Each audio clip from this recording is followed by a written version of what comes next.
ইসরায়েলের ওপর অবরোধ বসানোর চেষ্টা করছে কাতার। জেরুজালেম পোস্টকে দেয়া এক সাক্ষাৎকারে ইসরায়েলি প্রধানমন্ত্রী এমন অভিযোগ এনেছেন। বলেন, এই পরিকল্পনা বাস্তবায়নে দেশগুলোকে রাজি করাতে পুরোদমে কাজ করছে দোহা। আর ইসরায়েলের বিরুদ্ধে এই পরিকল্পনায় রয়েছে শি জিনপিং এর দেশ চায়নাও। In Qatar, which gives safe haven, it harbors terrorists. নেতানিয়াহুর দাবি, ব্যক্তি ও রাষ্ট্র পর্যায়ে ইসরায়েলের বিরুদ্ধে অবরোধ বসাতে অঢেল অর্থ ঢালছে কাতার। এই পরিকল্পনায় শামিল হয়েছে চায়না সহ আরও কয়েকটি দেশ। নতুন এই বাস্তবতায় সামরিক খাতে নিজেদের আরও শক্তিশালী করার কথা জানান নেতানিয়াহু।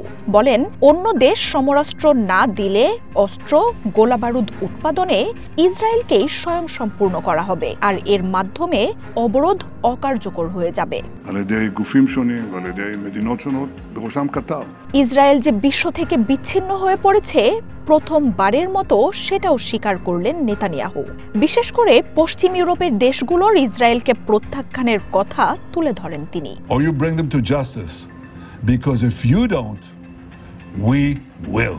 গাজায় যুদ্ধ ও গণহত্যার জেরে সম্প্রতি দীর্ঘদিনের মিত্র পশ্চিমা দেশগুলো ইসরায়েলের বিরুদ্ধে সোচ্চার হয়ে উঠেছে। তেল আবিবের সাথে সামরিক ও কূটনৈতিক সম্পর্কে টানাপোড়েন চলছে ফ্রান্স, ব্রিটেন, জার্মানি, স্পেন, বেলজিয়ামের মতো দেশগুলোর।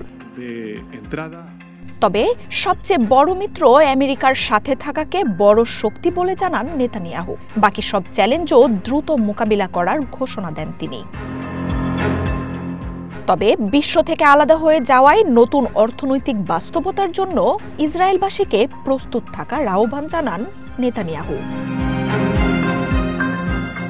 মার্জিয়া উপমা, ওয়ান ইন্টারন্যাশনাল ডেস্ক।